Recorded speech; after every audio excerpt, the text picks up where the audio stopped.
Get your kicks from Kicks, the original brain-twisting arcade hit now available for your NES. Kicks is one of the most quirkiest adversaries you'll ever encounter.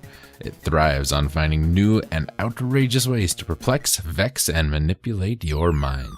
Kicks appears as a whirling, multicolored hex that lives in the depths of your system, relentlessly seeking to wear down your mental defenses. The only way to neutralize Kicks is by containing it.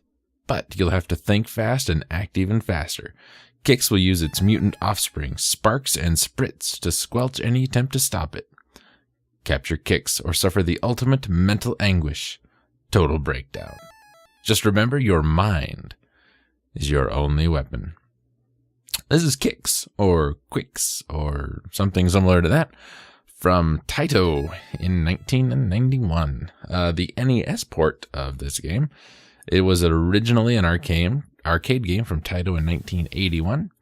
The object being to fence off or claim a supermajority of the playfield. At the start of each level, the playing field is a large empty rectangle containing the Kicks, which is a stick-like entity that performs graceful but unpredictable motions within the confines of the rectangle.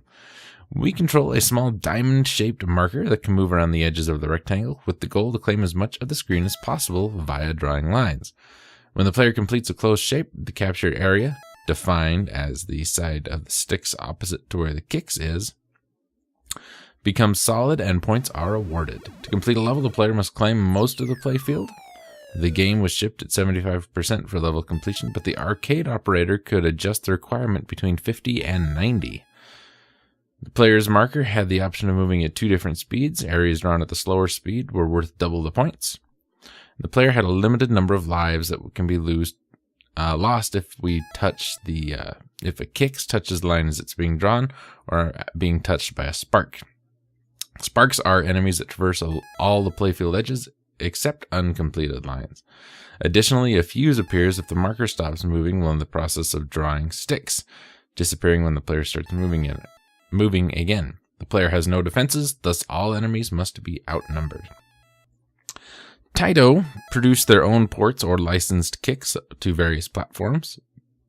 These included the Atari 5200 in 1982, the Atari 400/800, and Apple II in 1989, the Commodore 64 in 89, DOS in 89, the graphically enhanced Amiga version in 89, the Apple II GS in 1990, the Game Boy in 1990, it's available on the 3DS Virtual Console, the NES in 91, and the Atari Lynx in 91.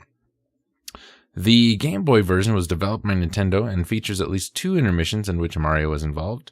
In one, he's in the middle of a desert wearing a poncho and a sombrero and playing a guitar with a vulture looking on, and in another, he's with Luigi and Princess Peach.